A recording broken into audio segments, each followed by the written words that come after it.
प्रिय दर्शकवृन्द नमस्कार। विभिन्न श्रेष्ठ साधकहरूको स्मरण गर्ने, मनन गर्ने, चिन्तन गर्ने, उहाँहरूले देखाएका मार्गहरूमा हिँड्न नसके तापनि उहाँहरूले अवलम्बन गरेको जीवन यात्रालाई, जीवन पद्धतिलाई अनुसरण गर्नका लागि चिन्तन मनन गरेर समय बिताउने सन्दर्भमा, विभिन्न श्रेष्ठ साधकहरूलाई सम्झने सन्दर्भमा आजको बसाइमा पनि हामीले नेपाली बाङ्मयका एकजना स्वनाम धन्य प्रतिभाको जन्म जयन्तीको सन्दर्भमा हामी उपस्थित भएका छौँ। नेपाली साहित्य र राजनीति क्षेत्रमा, दुवै क्षेत्रमा उत्तिकै क्रियाशील, दुवै क्षेत्रलाई उत्तिकै आफ्नो अतुलनीय योगदान दिएका विश्वेश्वर प्रसाद कोइराला अर्थात् बीपी कोइरालालाई स्मरण गर्ने दिन आज। नेपाली राजनीति र साहित्यका क्षेत्रमा ख्याति प्राप्त व्यक्तित्व विश्वेश्वर प्रसाद कोइराला नेपाली साहित्यका क्षेत्रमा बीपी कोइरालाका नामले परिचित हुनुहुन्छ भने उहाँको जन्म 1971 भाद्र 24 गतेका दिन भारतको बनारसमा भएको थियो। उहाँका पिताको नाम कृष्ण प्रसाद कोइराला, माताको नाम दिव्या देवी कोइराला हो। यसरी कृष्ण प्रसाद र दिव्या देवीका कोखबाट जन्मनु भएका विश्वेश्वर प्रसाद कोइरालाको पण्डितले राखिदिएको नाम नक्षत्रका आधारमा चुडामणि कोइराला थियो। तर पनि उहाँका पिता सरदास कालिदास कोइरालाले भारतको काशीमा जन्मेकाले काशीको आदिदेव महादेवको प्रसाद स्वरूप मानेर उहाँको बोलाउने नाम विश्वेश्वर प्रसाद कोइराला राख्नु भएको थियो र आज नेपाली बाङ्मयका क्षेत्रमा त्यही नाम परिचित रहेको छ। उहाँको साहित्यिक नाम बीपी कोइराला हो भने राजनीतिमा उहाँ सान्दाजुका नामले पनि परिचित हुनुहुन्थ्यो। नेपालको मोरङमा घर भए तापनि उहाँका बुबाले सर्वस्व हरणसहित निर्वासनमा कठोर जीवन बिताउनु परेका कारणले गर्दाखेरि बीपी कोइरालाको जन्म भारतमै भएको थियो र बाल्यकाल भारतमै बितेको थियो र आज तिनै व्यक्तित्व जो विभिन्न कारणले र विभिन्न घटनाक्रमहरूले जो आफ्नो भूमिमा पनि जन्मन पाएनन्, निर्वासनमै सर्वस्व हरणसहित परेका आफ्ना घर परिवारका कोखहरूबाट जन्मनुको भारतमा जन्मिनु पर्यो र यद्यपि नेपाली साहित्यका क्षेत्रमा, नेपाली राजनीतिका क्षेत्रमा भने आफ्नो उज्जवल नक्षत्रका रूपमा परिचित रहनुभएका विश्वेश्वर प्रसाद कोइरालालाई सम्झने दिन आज। यसैले गर्दाखेरि हामीले आजको बसाइमा उहाँको राजनीतिक भन्दा पनि साहित्यिक हाम्रो सङ्घर्षमा कलमले हरेक श्रेष्ठ साधकहरूका बारेमा चिन्तन मनन जीवनी प्रस्तुत गर्ने सन्दर्भमा, आजको सन्दर्भमा हामीले एउटा साहित्यकारका रूपमा, एउटा कथाकारका रूपमा, एउटा उपन्यासकारका रूपमा, यौन मनोवैज्ञानिक उपन्यासकारका रूपमा परिचित हुनुभएका विश्वेश्वर प्रसाद कोइरालाको जीवनीलाई, संक्षिप्त जीवनी प्रस्तुत गर्ने प्रयत्न गरेका छौँ। हामी सबैलाई थाहा भएकै कुरा हो, विश्वेश्वर प्रसाद कोइराला, बीपी कोइरालालाई पार्टीको झण्डा बोक्नेहरूले आस्थाका आधारमा रुख चिन्हलाई छाप लगाउनेहरूले हाम्रा रुखका एउटा प्रतीकका रूपमा लिएला।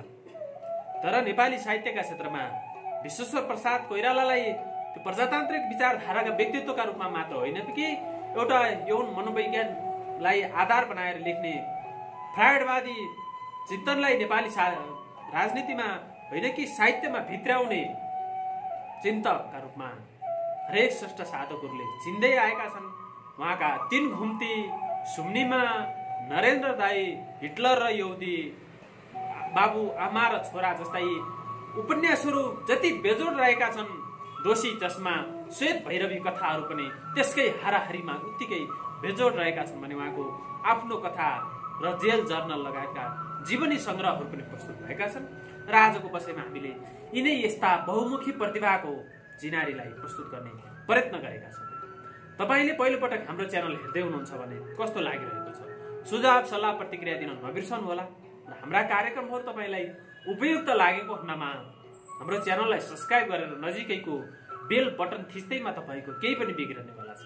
यदि मन परेको खण्डमा त्यो कर्म पनि गर्न नबिर्सनुहोला। त्यो गर्दैमा तपाईँलाई कुनै खर्च लाग्दैन, कुनै लागत लाग्दैन, जसबाट बरु तपाईँलाई फाइदा मिल्नेछ। के त भन्दा हामीले आगामी दिनमा प्रस्तुत गर्ने यस्तै सन्दर्भहरूका बारेमा तपाईँलाई जानकारी प्राप्त हुनेछ र सुसूचित हुने एउटा अवसरका रूपमा त्यो लाइक, त्यो सब्सक्राइबलाई तपाईँले सदुपयोग गर्न सक्नुहुनेछ। यसरी माता, पिता, सर्वस्व हरणसहित निर्वासनमा जीवन बिताउनु परेका बेलामा जन्मनु भएका विश्वेश्वर प्रसाद कोइराला नेपालका प्रथम जननिर्वाचित प्रधानमन्त्री पनि हुनुहुन्छ भने उहाँ नेपाली भाषाका मात्र होइन कि नेपाली र हिन्दी भाषाका साहित्यकार हुनुहुन्छ। उहाँले आफ्नो जीवनकालको लामो समयसँग नेपाली काङ्ग्रेसको नेतृत्व गर्नुभयो। सन् 1959 देखि 1960 सम्म नेपालको प्रधानमन्त्री भएर उहाँले नेपालको प्रजातन्त्र स्थापनाका लागि राजनीतिक नेतृत्व पनि प्रदान गर्नुभएको थियो, त्यो आफ्ना ठाउँमा। तर नेपाली भाषा साहित्यमा उहाँले मनोवैज्ञानिक कथाहरूमा नयाँ प्रयोग गरेर उहाँले कोइरालाको आफ्नो चिनारी, आफ्नो पहिचान बिपी कोइराला भनेर चिनाउन सफल भयो। विश्वेश्वर प्रसाद कोइराला राजनीति जीवन उहाँले भारतमै छँदाखेरि बुझ्नु भएको थियो। भारतको स्वतन्त्रता आन्दोलनलाई पनि उहाँले देखिरहनु भएको थियो।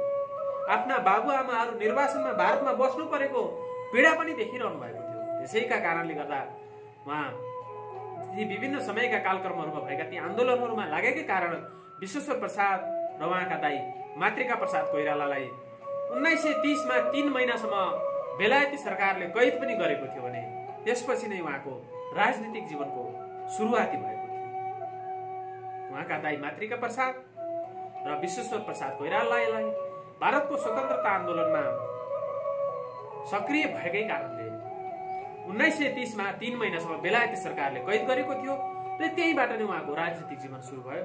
यसरी 1932 मा उहाँले आफ्नो उच्च माध्यमिक शिक्षा बनारसमा पुरा गरिसकेपछि त्यसपछि उहाँ बनारस हिन्दू विश्वविद्यालयमा राजनीति र अर्थशास्त्र विषयमा स्नातक अध्ययन गर्दै हुनुहुन्थ्यो भने उहाँले कलकत्ता विश्वविद्यालयबाट कानुनमा स्नातकोत्तर पुरा गर्नुभएको थियो। यसरी राजनीतिलाई नजिकैबाट चिन्नुभएका विश्वेश्वर प्रसाद कोइरालाले राजनीति सँगसँगै अध्ययनको दायरालाई पनि फराकिलो बनाउँदै जानुभएको थियो र त्यो आफ्नो अध्ययन पुरा भएपछि उहाँ दार्जिलिङमा बसेर धेरै समयसम्म कानुन पेसामा आबद्ध रहनुभएको थियो।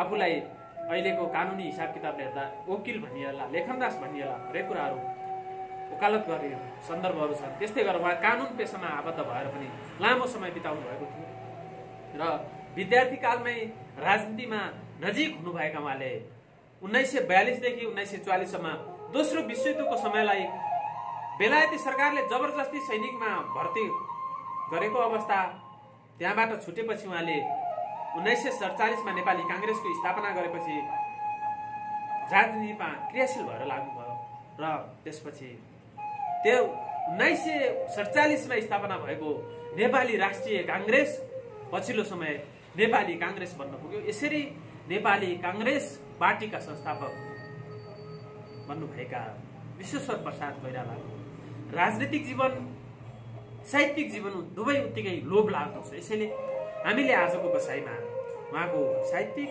र राजनीतिक संक्षिप्त चिनारी प्रस्तुत गर्ने प्रयत्न गरेका छौँ र हाम्रो अपेक्षा यो पनि हो कि तपाईँले कमसेकम हाम्रो च्यानलमा जोडिसकेपछि, हामीले प्रस्तुत गरेका सन्दर्भ सामग्री हेरिसकेपछि एउटा सामग्री नै तपाईँका लागि त्यो सन्दर्भ सामग्री बनोस् भन्ने हाम्रो अभिप्राय हो।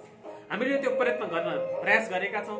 कति सफल भयौँ, कति सफल भएका छैनौँ त्यो त तपाईँहरूले पत्ता लगाउने कुरा हो, तर हामीले प्रयत्न गरिरहेका छौँ। हाम्रो सन्दर्भ, हामीले प्रस्तुत गरेका सन्दर्भ सामग्रीहरू तपाईँले हेरिसकेपछि, सुनिसकेपछि तपाईँको लागि एउटा सन्दर्भ सामग्री बन्न सफल होस् भन्ने अभिप्रायले हामीले भने यी सामग्रीहरू प्रस्तुत गर्दै आएका छौँ। सन् 1947 मा विराटनगरमा मजदुर आन्दोलनको नेतृत्व गरिरहेको अभियोगमा उहाँलाई नेपाल सरकारले 1 वर्ष कैद गर्यो।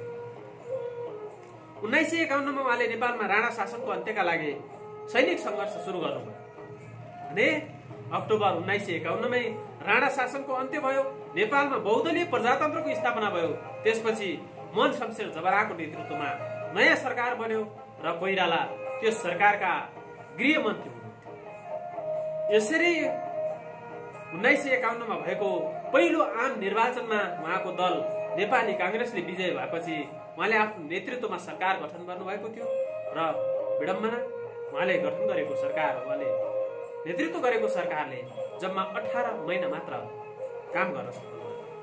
यसरी प्रधानमन्त्री कालमा उहाँले संयुक्त राष्ट्र सङ्घ, भारत र चीनको मैत्रीपूर्ण भ्रमण पनि गर्नुभएको थियो भने प्रधानमन्त्री बिपी कोइरालाले सन् 1960 मार्च 11 देखि 24 सम्म चीनको भ्रमण गर्नुभएको थियो। त्यसबेला उहाँले चिनिया प्रधानमन्त्री चाउ एन लाईलाई नेपालको भ्रमणको निम्तो दिएर नेपाल आएका थिए, आउनुभएको थियो र लगतै सन् 1960 अप्रिल 16 देखि 29 सम्म चाउ एन लाईले दोस्रो पटक नेपालको भ्रमण गर्नुभएको थियो। यसरी नेपाली कांग्रेसको नेतृत्व गरे तापनि विश्वेश्वर प्रसाद कोइरालाले चीनको भ्रमण गरेर चीनका प्रधानमन्त्री चाउ एन लाईलाई नेपाल भ्रमणको निमन्त्रणा दिएर लाईले दोस्रो पटक नेपाल भ्रमण गर्नुभयो। त्यसबेला नेपाली सदनका दुवै सदनको संयुक्त बैठकमा सम्बोधन पनि गर्नुभएको थियो र अप्रिल 28 मा नेपाल र चीनबीच शान्ति तथा मैत्री सन्धिमा हस्ताक्षर भएको थियो र उक्त सन्धिमा नेपालका तर्फबाट बीपी कोइराला र चीनका तर्फबाट चाउ एन लाईले हस्ताक्षर गरे।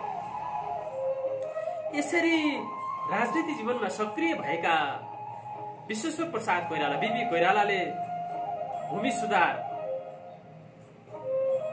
का क्षेत्रमा पनि उल्लेख्य काम गर्नुभएको थियो र उहाँले यसरी नेतृत्व गर्दै जाँदाखेरि समयको कालक्रममा सरकार विघटनका कुरा र जेल जीवन बिताउनु पर्ने अवस्था पनि सिर्जना भयो।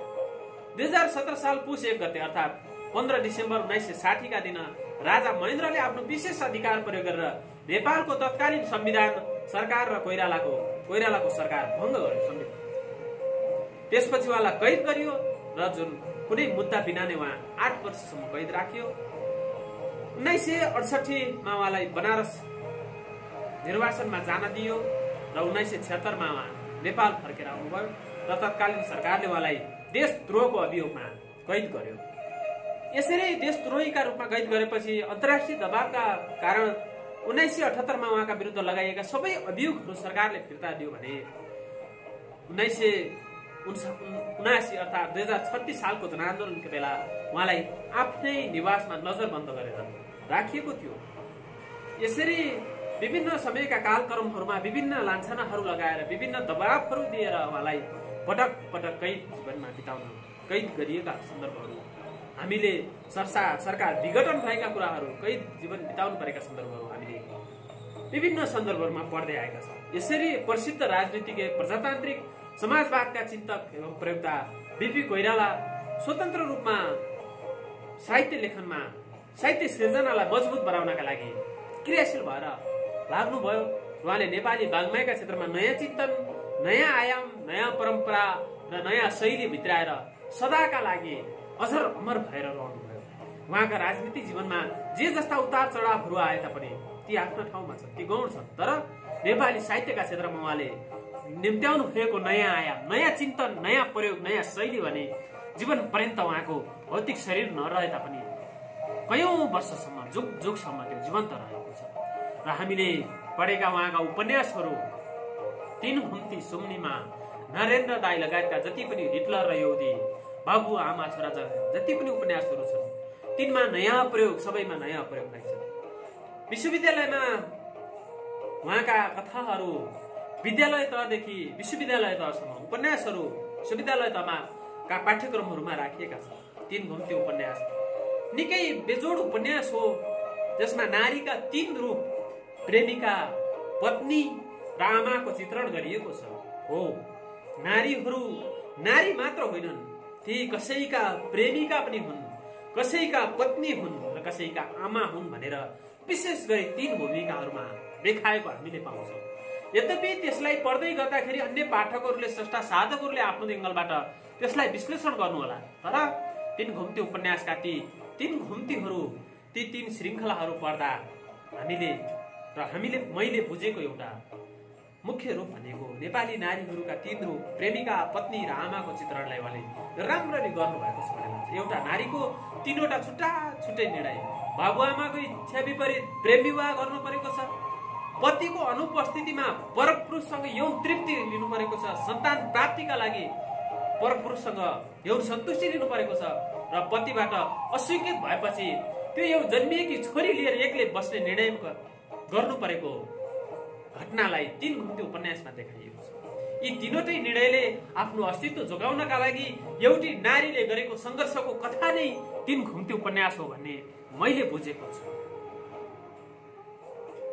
अन्य पाठकहरूले कसरी बुझ्नु भएको छ त्यो आफ्नो ठाउँमा छ, तर एउटा बिर्सन नहुने कुरा के हो त भने 3 घुम्ती उपन्यासमा एउटी नारीको 3वटा छुट्टा छुट्टै निर्णयहरू रहेका छन्, जसले बाबुआमाको इच्छा विपरीत प्रेम विवाह गरेकी छ।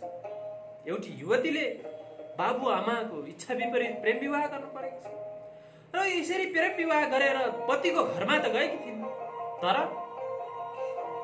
एउटी नारीलाई आमा बन्ने उत्कट इच्छा आकांक्षा किन हुँदैन? विवाह गरिसकेपछि तर आफ्नो पतिबाट सन्तान नहुने भएपछि, यौन तृप्ति नभएपछि ती नारीले परपुरुषसँग यौन सम्पर्क गरेर उनी आमा बनेकी छन्, छोरी जन्माएकी छन् र यता पतिको फेरि अस्वीकृति भएपछि उनी आफूले जन्माएको छोरीलाई लिएर एक्लै जीवन बाँचेर सङ्घर्ष गरिरहेको कथा नै हो 3 घुम्ती। हामीले त्यो 3 घुम्तीको उपन्यास पढेर त्यहाँबाट झिक्ने बुद्धि भनेकै यही हो। सुम्निमा उपन्यास पनि उहाँको निकै बेजोड उपन्यास हो। 2 भिन्न संस्कृतिको समन्वय र सम्मिश्रणको गाथाका रूपमा सुम्निमा उपन्यास देखिएको छ। आर्य संस्कृतिमा आबद्ध सोमदत्त र पुलोमा पुत्र प्राप्तिका निमित्त शास्त्र सम्मत अनुष्ठान यौन सम्पर्कमा राख्छ र तर प्रेम बिनाको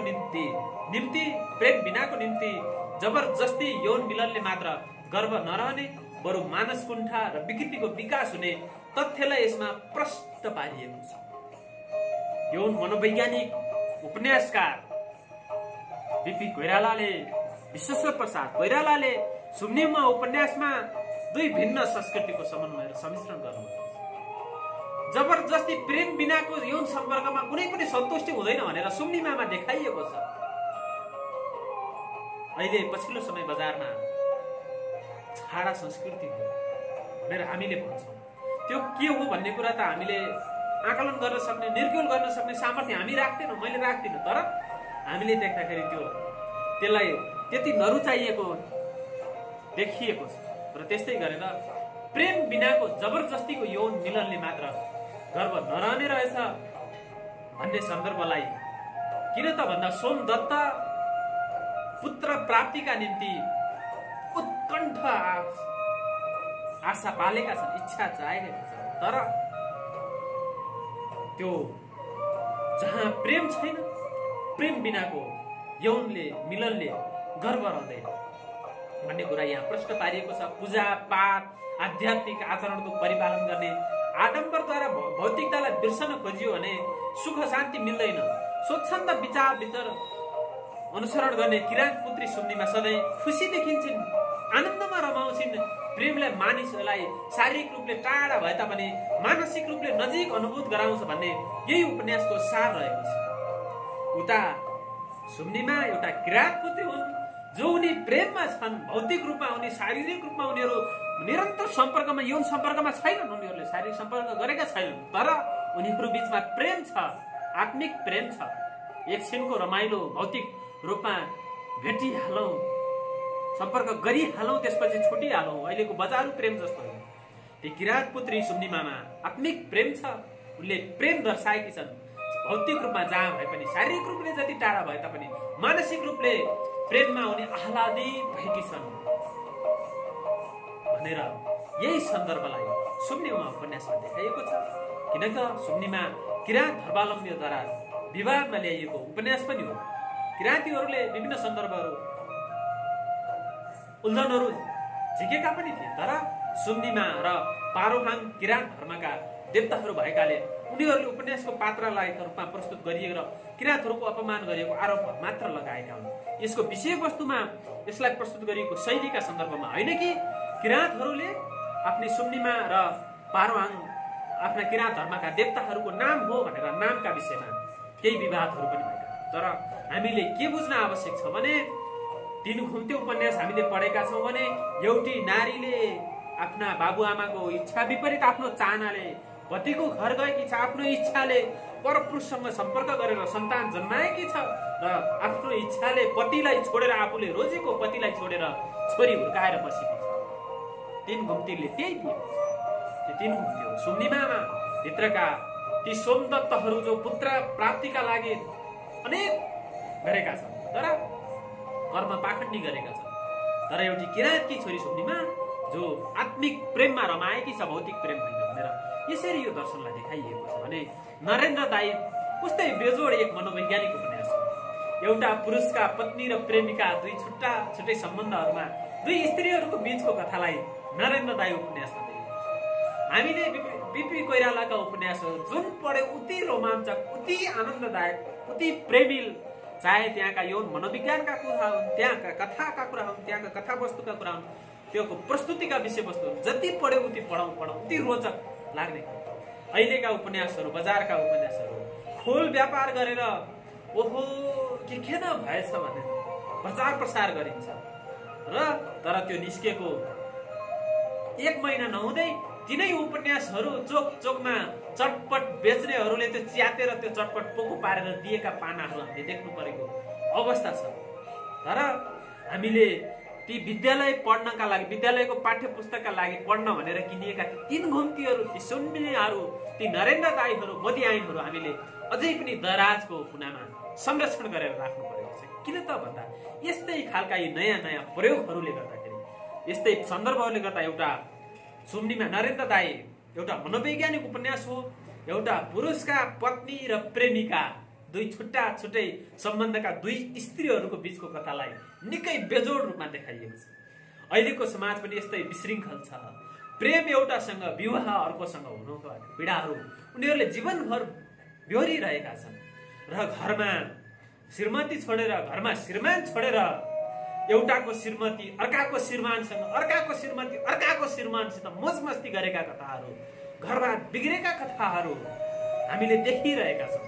यस्तो अवस्थामा नरेन्द्र दाइ यी समाजका यी विशृङ्खल घटनाहरू देख्दाखेरि नरेन्द्र दाइ बिपीजीको यो नरेन्द्र दाइ मनोवैज्ञानिक उपन्यास हामीले झर्लक्क सम्झन्छौँ। ती चित्र र चरित्रहरू देख्दाखेरि हामीले त्यही पुरुषका, ती पत्नी र प्रेमिकाका दुई स्त्रीहरू बीचको कथाको सन्दर्भलाई झलक्क सम्झिन पुग्छौँ। नायक नरेन्द्रलाई पत्नी गौरी र प्रेमिका मुन्द्रियाले देखाएको चित्र समान अधिकारका साथ सेवा गरेको र दुवैले आफ्नो ठाउँमा स्वतन्त्र अस्तित्व स्वीकार गरेको सन्दर्भ निकै बेजोड रहेको छ। पतिको प्रेम नपाए पनि पति सेवामा अटल रहने आदर्श पत्नी र सामाजिक राष्ट्र सम्बन्धमा नअटाए पनि प्रेम र सद्भावले गर्दा प्रेममा लीन रहने प्रेमिका। हेर्नुहोस् न, के यो समाजमा आज त्यस्ता नारीहरू भेटिन्छन् त? निकै दुर्लभ छ। त्यो हामीले कल्पना पनि गर्न सक्दैन। तर नरेन्द्र दाइ उपन्यासमा बिपीजीले यस्तो मनोवैज्ञानिक तरिकाले देखाउनु भएको छ जसले जो पत्नी हुन् ती पतिको प्रेम नपाए पनि उनी त्यो पतिको स्याहार सुसारमा, त्यो पतिको पतिवार्त धर्ममा उनी बसेकी छन्, लीन भएर बसेकी छन्। र जो प्रेमिका हुन् उनले सामाजिक जीवनमा उनी पत्नी हुने वातावरण नपाए पनि उनी प्रेमिका भएर उनको जीवन्त प्रेममा आह्लादित भएर बसिरहेका छन्। उनीहरू कहिल्यै पनि झगडा गर्दैन। अहिलेका दुईटा श्रीमतीहरू छन् भने बित्तल पर उतिखेरै लुछा चोडी गरेर रक्तपक्ष भएको हामीले देख्छौँ। तर नरेन्द्र दाइ उपन्यासका ती नरेन्द्र दाइका ती प्रेमिका र ती पत्नी कहिल्यै पनि लुछा चोडी गरेर, ती गौरी सदा पत्नीकै रूपमा रहन्। उनले नरेन्द्र दाइले तिनलाई पत्नीका रूपमा स्वीकारेर व्यवहार नगरे तापनि उनी सधैँ पत्नीकै रूपमा रहन् भने मुनरिया जो प्रेमिका भएर उनको पत्नी बन्न नसके तापनि उनी सधैँ प्रेमिका भएर उनलाई अटुट प्रेम गरिरहन्। यस्तो प्रेम र सद्भावले भरिएको मानव जीवनलाई आजको समाजले निकै कलङ्कित बनाइरहेको छ। यसैले गर्दाखेरि पनि नरेन्द्र दाइ जस्ता उपन्यासहरू पछिल्लो पुस्ताले, हामी जस्तो पुस्ताले अवश्य पढ्नै पर्ने। यी कयौं वर्ष अगाडिका चरित्रहरू, यी हाम्रै समाजका चरित्रहरूलाई चित्रण गरिएका उपन्यासहरू हुन् भनेको छ। मोदी ऐन उस्तै बेजोड उपन्यास। हजारौं वर्ष अगाडिको महाभारतीय युद्ध कथा यसको विषयवस्तु हो। यसमा युद्धमा विधवा भएका लाखौं नारीहरूको प्रेमपातमा प्रतिनिधि नारीका रूपमा मोदी ऐन उपन्यासकी प्रमुख पात्रलाई संयोजन गरेर देखाइएको छ, चित्रित गरिएको छ, विचित्र रूपमा देखाइएको छ। युद्धको परित्याग र शान्ति स्थापना नै यसको मुख्य सन्देश रहेको छ।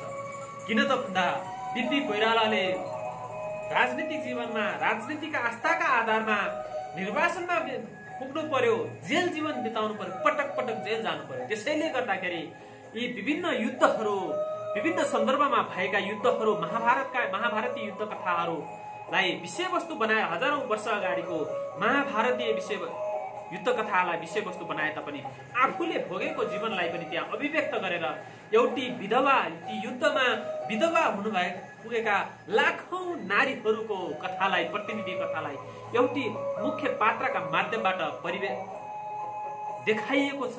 युद्धको परित्याग गर्न र शान्ति स्थापनाका लागि सबैलाई आग्रह गरिएको छ। अर्जुनलाई प्रेरित गरेर त्यत्र युद्ध गराए कृष्णले, तर आखिर सबैले छोडेर जानु पर्यो।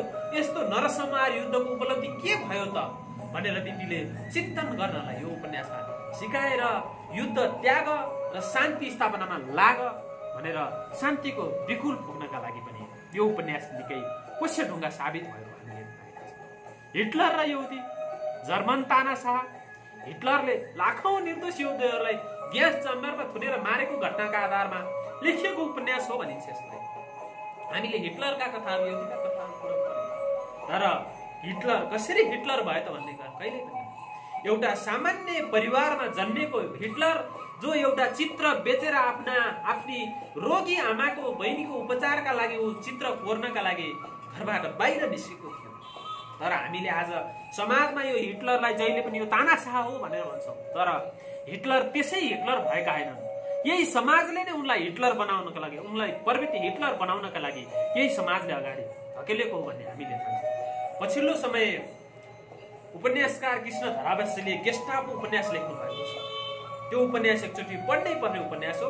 हिटलर कसरी हिटलर भए, के का लागि हिटलर भए? सामान्य परिवारमा जन्मेको एउटा गरिब परिवारको केटो जो चित्र कोरेर आफ्नो गुजारा चलाउँथ्यो, तर यही समाजले उसलाई हिटलर बनायो। मान्छे समाजका कारणले गर्दा मान्छे कसरी बिग्रन्छ भन्ने बुझ्नका लागि गेस्टापो उपन्यास पढ्नै पर्छ। र त्यहाँ हिटलरको सत चरित्र के थियो त? हिटलर किन त्यसरी मान्छेहरूले, यहुदीहरूलाई ग्यास च्याम्बरमा थुन्न किन ऊ उच्छृङ्खल भयो भन्ने कुरा जस्ताको तस्तै पढ्नका लागि गेस्टापो उपन्यास हामीले पढ्नै पर्छ। हामीले हावाका भरमा, शङ्काका भरमा, लहै लहैमा जहिले पनि हिटलरलाई यो तानाशाह हो भनेर कलङ्कित बनाइरहेका छौँ। तर त्यो हिटलरलाई, त्यो तानाशाह बनाउने यो समाज किन यस्तो छ, कसरी बनायो भन्नेतिर हामीले कहिले पनि लागेन। त्यसैले गर्दा कृष्ण धरावासीले गेस्टापो उपन्यास लेखेको हुनुपर्छ मलाई लाग्छ। मैले उपन्यास पढेको छु, तपाईँहरूले पढ्नु भएको छैन भने हिटलरको जीवन चरित्र बुझ्नका लागि एकपल्ट गेस्टापो उपन्यास पढ्नुहोस्। र हिटलर र यहुदीमा पनि विश्वेश्वर प्रसाद कोइरालाले त्यही सन्दर्भलाई लिएर कथा उपन्यास लेख्नु भएको छ। कृष्ण र हिटलरलाई उहाँले तुलनीय गरेर देखाउनु भएको छ। पुण्यमय मान्यतामा द्वन्द्व सिर्जना गरिएको छ र यो उपन्यासको नाम अनुसार ऐतिहासिक पृष्ठभूमि झल्कने प्रयास गरिएको छ। हिटलरले गरेको नरसंहार र युद्धलाई भयङ्कर देखाएर यसमा शान्ति नै मूल आधार हो भने, शान्तिको मार्गमा हामी लाग्नुपर्छ भनेर मूल बाटो देखाइयो, शान्तिको बाटो देखाइएको छ भने उहाँको बाबु, आमा र छोरा उपन्यास पनि हो। उत्तिकै बेजोड उपन्यास हो। यो प्रकाशनका हिसाब किताबले उहाँको यो अन्तिम उपन्यास हो। यसमा नाम अनुसार नै तिनै पात्रहरूको चरित्रको चित्रण गरिएको छ। बडो विचित्र नेपाली समाजमा नपस्ने खालको कथा श्रृङ्खला यसमा देखाइएको छ। किन त भन्दा आफ्नै छोराकी गर्भवती प्रेमिकासँग बाबुको दोस्रो विवाह भई बाबुकी पत्नीको स्थान लिनु परेको अवस्था यहाँ देखाइएको छ। यस उपन्यासमा यी तीनवटै पात्रहरूको मानस द्वन्द्व र यौन मनोविश्लेषणको चित्रण गरिएको छ। प्रेमको त्रिकोणात्मकतासँग यौन समस्याको अपरेसन गर्ने कार्य गरिएको छ। तर यस प्रकारको प्रस्तुति नेपाली समाजको त कुनै भएन। युरोपेली समाजमा पनि ओहो यो कस्तो खालको पर्यो, यो पाच्य नहुने खालको कस्तो सन्दर्भ भनेर प्रश्न उठाइएको देखाइन्छ। तर हिजो लेखिएको यो बाबु, आमा र छोरा उपन्यास आजको समाजमा ठ्याक्कै त्यस्तै देखिएको छ। आफ्नै छोराकी गर्भवती प्रेमिकासँग बाबुको दोस्रो विवाह भएको सन्दर्भलाई यहाँ देखाइएको। तर आजको समाज यस्तो विशृङ्खल भएको छ, तिनै नरपिचास बाबुहरूले आफ्नै छोरीहरूलाई बलात्कार गरिरहेका छन्। हेर्नुहोस्, बाबु, आमा र छोरा हिजो बिपीजीले लेखेर छोडेको उपन्यास आजको समाजको चित्र हो भन्ने हामीलाई लाग्छ। यसरी आफ्ना उपन्यासहरूमा नयाँ प्रयोग, नयाँ शैली, नयाँ संरचना, यौन मनोविज्ञानलाई जस्ताको तस्तै देखाएर आफूलाई यौन मनोविज्ञान फ्रायडवादी उपन्यासकारको प्रस्तुत गर्नुभएका बिपी कोइरालाको कथा लेखन पनि उत्तिकै बेजोड छ। उहाँका दुईवटा कथा सङ्ग्रहहरू प्रकाशन भएका छन्, दोषी चस्मा र श्वेत भैरवी। दोषी चस्मा निकै बेजोड कविता हो, यो मनोवैज्ञानिक एवं चरित्र प्रधान कथा, जसलाई साझा प्रकाशनले 2006 सालमा प्रकाशित गरेको थियो र सुप्रसिद्ध फ्राडवादी मनोवैज्ञानिक लेखक विश्वेश्वर प्रसाद कोइरालाद्वारा लेखिएको यो कथा दोषी चस्मा केशवराजको चस्मा माथिको कथालाई अभिव्यक्त गरिएको कथा हो, जुनलाई पछिल्लो समय विद्यालय तहका पाठ्यक्रमहरूमा पनि राखिएको कथा हो। जबकि केशवराजको हीन दृष्टिकोणलाई प्रतीकात्मक रूपमा यहाँ देखाइएको छ। उसले जसलाई सम्मान गर्न, प्रणाम गर्नका लागि, जसलाई नमस्ते गर्नका लागि, जसको प्रणाम गर्न, जसको चाकडी गर्नका लागि बसेको थियो, उसले आफ्नो चस्माले धोका दिएर उसलाई नदेखेपछि, प्रणाम गर्न नपाएपछि कोठामा पुगेर आफ्नो चस्मामाथि पोखेको रिस, लुगा फुगाल्दाखेरि टिमिक्क परेको सुरुवालको गाँठोसितको रिस, अनि घर परिवारसितको रिस, उसको आवेग, कोठाबाट निस्केका धुवा, यी विविध पक्षहरूलाई देखाइएको छ र यस्तो जटिल सम्बन्धलाई, जटिल सन्दर्भलाई निकै गहन र प्रतीकात्मक रूपमा प्रस्ट्याउने काम यो कथा सङ्ग्रहभित्र गरिएको छ र समाजमा केशवराज जस्ता केशवहरूले समाजलाई विशृङ्खल बनाइरहेको सन्दर्भ आज पनि उत्तिकै बेजोड छ भन्ने हामीलाई लाग्छ। यसै गरी श्वेत भैरवी कथा सङ्ग्रह 2039 सालमा प्रकाशित कथा सङ्ग्रह हो र जसलाई उहाँ विश्वेश्वर प्रसाद कोइरालाले सुन्दरी जल कारागास बस्दाखेरि लेखिएको समयमा लेखिएका 4वटा कथाहरू सान्नानी राइटर बाजे एक रात र श्वेत भैरवी गरेर 4वटा कथा सङ्ग्रहित गरेर प्रकाशन गर्नुभएको कथा सङ्ग्रह हो। यो भित्रका कथाहरू पनि उत्तिकै बेजोड कथाहरू छन्। एक रात उस्तै बेजोड कथा हो। नेपाली साहित्यमा, नेपाली राजनीतिमा एक रातमा जे पनि हुन सक्छ, उथल पुथल हुन सक्छ। किन त भन्दा संसद विघटनका घटनाहरू, संसद बन्दका घटनाहरू यो देशमा मध्यरातमा 12 बजे हुन्छ। त्यसैले गर्दा यो एक रात कथा आज पनि उत्तिकै बेजोड छ, उत्तिकै लोकप्रिय छ भन्ने लाग्छ। भने उहाँका जीवनीमा आधारित रहेका 2टा कृतिहरू, आफ्नो कथा र जेल जर्नल लगायतका 2टा कृति, जीवनी परक कृतिहरू पनि प्रकाशन भएका छन्। यसरी निर्वासनमा परेर, सर्वस्व हरणसहित निर्वासनमा परेर अर्काको देशमा जन्मनु पुगेर त्यही हुर्केर, त्यही बढेर शिक्षा आर्जन गरेर हुर्कनु भएका विश्वेश्वर प्रसाद कोइरालाले नेपाली राजनीति र नेपाली साहित्यलाई उल्लेख्य योगदान दिएर गएका छन्। नेपालका पहिलो जननिर्वाचित प्रधानमन्त्री मात्र होइन, उहाँ प्रसिद्ध साहित्यकार र नेपाली काङ्ग्रेसका संस्थापक नेता पनि हुनुहुन्छ र एउटा प्रजातन्त्रवादी समाजवादी आन्दोलनका नेता, नेपाली काङ्ग्रेसका संस्थापक जननायक बीपी कोइरालाको स्वर्गारोहण 2039 साउन 6 गते गान्धी भएको थियो र भने उहाँको जन्म 1971 सालमा भारतको बनारसमा भएको थियो। हामीले जन्म सन्दर्भ प्रस्तुत गर्यौं।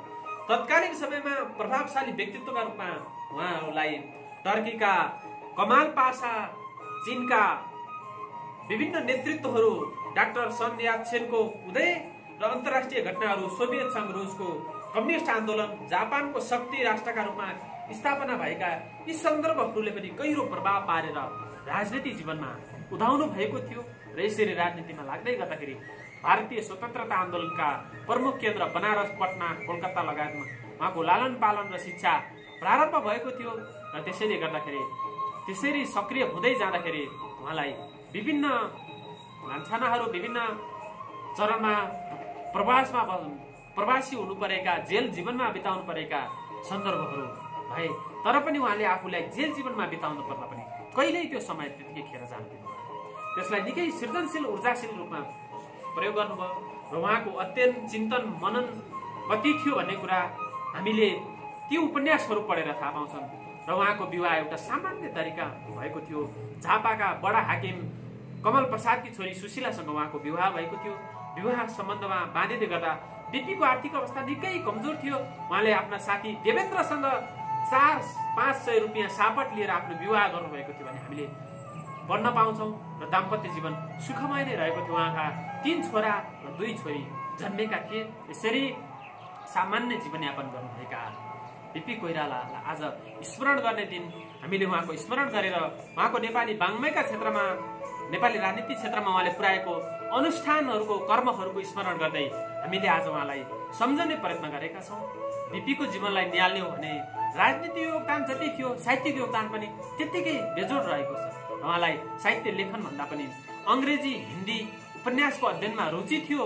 उहाँ हिन्दी साहित्यकारहरूका शान्तिप्रिय द्विवेदी, रामकृष्ण दास, जयशङ्कर, मैथिली शरण गुप्ता, सुमित्रा नन्दन पन्त, मुन्सी प्रेमचन्दसँग साहित्य लेखन र अध्ययनको सिलसिलामा उहाँको सम्बन्ध निकै बेजोड हुँदै गएको थियो, बढ्दै गएको थियो। त्यसैबाट गर्दाखेरि उहाँको लेखन पनि बेजोड भएर निस्केको हामीले पाउँछौँ। यसरी आफूलाई कहिले फ्रायडवादीको रूपमा, कहिले छायावादीको रूपमा, कहिले यौनवादीको रूपमा, कहिले मनोविज्ञानवादीका रूपमा, कहिले आदर्शवादीका रूपमा, कहिले रहस्यवादीका रूपमा, कहिले अध्यात्मवादीका रूपमा र कहिले नियतिवादीका रूपमा यसरी प्रस्तुत गर्दै आउनुभएका यी बहुमुखी प्रतिभाका धनी उहाँको नेपाली साहित्य लेखनका सन्दर्भमा नेपाली भाषाप्रतिको जुन माया सद्भाव थियो, हिन्दी भाषा पनि उहाँको उत्तिकै बेजोड थियो।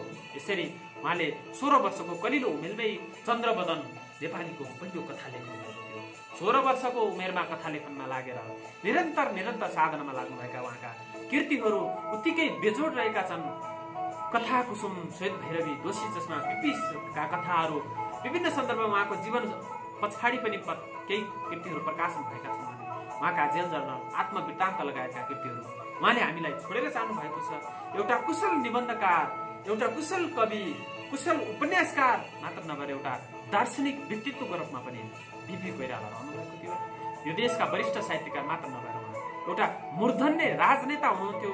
यो देशले बिपीबाट प्रजातान्त्रिक समाजवादको दर्शन पाएको थियो भने नेपाली साहित्यले यो मनोविज्ञानलाई अनुसरण गर्ने, मनोविज्ञानलाई राम्ररी अनुभूत गर्ने अवसर पाएको थियो र उनैको नेतृत्वमा देशमा प्रजातन्त्रको उदय भयो। राजाको शक्ति बलियो नै रहे तापनि उनैको वंशजको नेतृत्वमा देशमा दोस्रो जनआन्दोलन भयो र बिपी उहाँकै भाइ गिरिजा प्रसाद कोइरालाको नेतृत्वमा देशमा प्रजातन्त्र हुँदै गणतन्त्र बहाली भयो।